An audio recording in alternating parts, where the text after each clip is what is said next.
give more returns. Get more security and more interest on your fixed deposits from Sri Lanka's largest finance company, LMDtv Finance.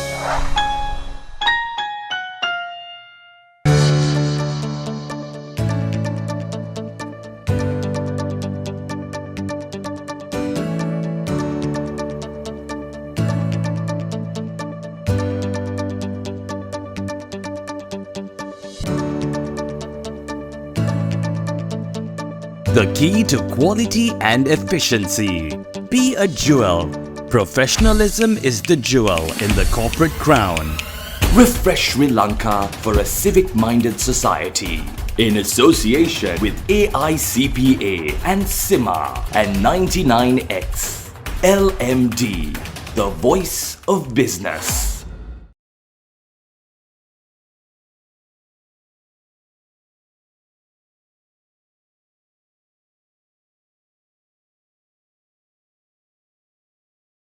Hello and welcome to LMDtv.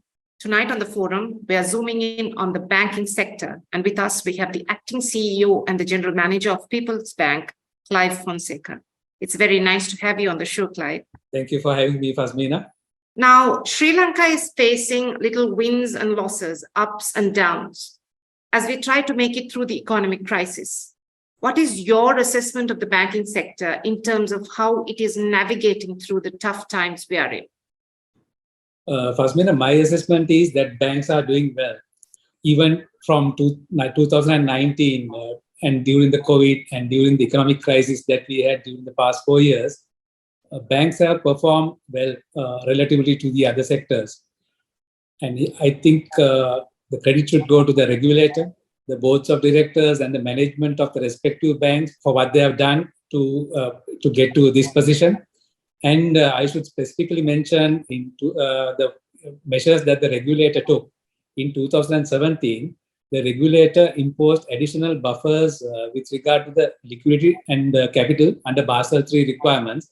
I think that is also one of the reasons for banks to be in this position, in strong position, in spite of all the turbulent times that we had. With rising inflation rates and fluctuating interest rates, the need to have strong safety net is a must for banks. What are your thoughts on this? My assessment is that safety nets are already in place. If I talk about the capital adequacy, the requirement was 10% in 2017, but now on an average, it has increased to about 13.5. If I'm to talk about LCR, the requirement was only 80% in 2017. But however, now the requirement is 100%. So if I'm to talk about the SLAR of the banking sector, it was about 31% in 2019. In spite of the turbulent times that we are witnessing, even right now, it's about 30%. So generally, my assessment is that in spite of these adverse economic conditions, banks have performed well with regard to the liquidity and with regard to the capital adequacy. Can you share with us your insights on the prevailing capital adequacy rates and the liquidity coverage ratios of the local banking sector? So I'll first talk about the capital adequacy. So as I mentioned earlier, the average requirement is approximately 13.5%. As far as the banking sector is concerned, as of December 2022, the capital adequacy was about 15.3%. If I were to talk about People's Bank, we had about our figure was 16.3%. Let's go to LCR. As of March 2022, the requirement for LCR is 100%. As far as the banking sector, the LCR was 254%. And for all currency, that was 203%. So I'll talk about People's Bank. As per the latest figures, our LCR is 190%. And for all currency, that is 110%, so which is well above the regulatory norms. So here, what I have to mention is, in spite of, what People's Bank had, we have been in the forefront during these troubled times, providing liquidity to the SOEs for the importation of essentials such as oil, coal, pharmaceuticals, and fertilizer. Even then, our LCR and the SLAR are well above the required norms. then how important is it for banks to maintain liquidity against the backdrop of the crisis? And how challenging is it? My view is the liquidity is extremely important, and due to these present circumstances, that is quite challenging. So, if I'm talking about SLAR, Fazmina, that was 31%, as I mentioned earlier in 2019. Right now, it's 30%. So that is also healthy liquidity level. So, as I mentioned earlier, I mean, as a state bank, we were in the forefront, providing facilities for the importation of the essentials. If not, country would have been in a very much difficult situation, whether be it oil, fertilizer, coal and pharmaceuticals.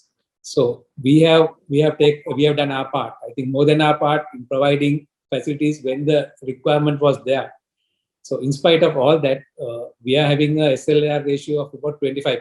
So I would say that banks and even People's Bank has been very proactive in management of the liquidity. And what are your recommendations for banks in the short, medium, and long term to maintain healthy liquidity levels? In my assessment, liquidity is the most important aspect. So I would say the key is basically sticking to the fundamentals. So in a situation like this, that is very important. Banks are facing a very challenging situation with regard to the volatility in the interest rates and the exchange rates. So as far as the liquidity is concerned, I think quality lending is a must. Then my assessment is that we are of the view that banks should be careful in providing fixed rate facilities. Instead of that, as much as possible, that we should try and go for floating rate facilities. So then whatever the volatility of the interest rates, that we will be, we should be able to manage the situation. It is time to take a short break. When we return, we'll get back to the banking sector.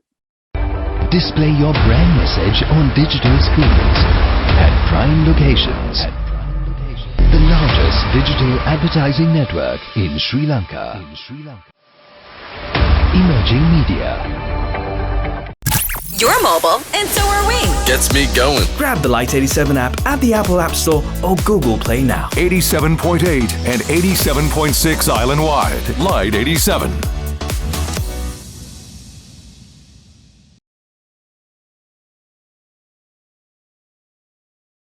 Welcome back to the show. We're talking to the acting CEO and general manager of People's Bank, Clive Fonseka.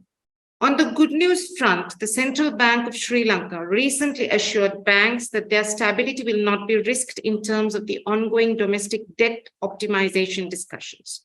How assuring is this assurance and how sustainable is it? As the acting CEO of GM of People's Bank, it is very reassuring for us. And we have trust on the regulator. And I should further elaborate that the regulator has been very proactive and has taken the required measures for a resilient banking sector on the past occasions also, during the Easter attacks, during the COVID. So full credit to the regulator. So I'm not overly worried about this. On a gloomier note, the World Bank recently warned Sri Lanka of the possible worsening of poverty. What is the role that banks, particularly state banks, have to play to support vulnerable groups whilst maintaining profitability? As a leading state bank, Fazmina, People's Bank undertook a major role in distributing the Samurdhi benefits. As per the new IMF agreement, they have recommended to improve the social security net. Along with that, government is going ahead with a new program called Aswasuma Welfare Benefit Payment Scheme. As you may probably know, 2 of the 3 Sri Lankans have an account at People's Bank. So along with that, obviously People's Bank is planning to have a bigger role to increase the social security net. If we look outwards, there are concrete fears of a global banking crisis following incidents like the collapse of Silicon Valley Bank and the drop in investor confidence worldwide. What are your views on these fears and how do they impact Sri Lanka? Let me talk about USA first. Due to the strength of the government and the federal and the measures taken by the Federal Reserve, the impact on the banking system was manageable. And there was no issue with regard to the other banks. Like we know that the JP Morgan and all came forward to take over some of the banks. As far as the Sri Lankan banks are concerned, their exposure to the US Treasuries and the similar instruments are insignificant. So because of that, there will not be any adverse impact to the Sri Lankan banks. Finally, even during the previous crisis times, like this credit crisis and all, none of the Sri Lankan banks were exposed due to their lack of exposure to these instruments. LMD's campaign titled Refresh Sri Lanka was launched to encourage a mindset change for a more civic-minded society. How important is it for banks to ensure civic-mindedness as they juggle liquidity, survival, profitability, and of course, social and economic upliftment? This campaign centers on a number of pillars that are the foundation and of building a model nation. Refresh Sri Lanka will focus on the following 7 pillars. Let me talk about those: civic-mindedness, honesty, professionalism and ethics, law and order, zero tolerance for bribery and corruption, paying our tax dues, and waste disposal. These are views that Sri Lankan citizens and the corporations should follow and support these initiatives. Any closing thoughts you would like to share with our audience? Yeah, Fazmina, the banking sector in Sri Lanka is expected to play a key role in the economic revival of the country, corporates, and the individuals. So it's very important for the health of the banking sector because banks will be in a position to play a major role in the revival of the economy. Finally, our expectation would be that authorities would take the correct decisions with regard to the issues faced by the banking sector. If not, the repercussions of the same will prevail over an extended period of time. So that's my views, Fazmina. So thank you so much for the opportunity provided. We've been talking with the acting CEO and General Manager of People's Bank, Clive Fonseka. It's been lovely having you on the show. Thank you once again. Thank you. It was a pleasure talking to you. And to our viewers, until next time, take care. Don't forget to subscribe to our YouTube channel and follow us on Facebook and Twitter. Thank you for watching and stay safe.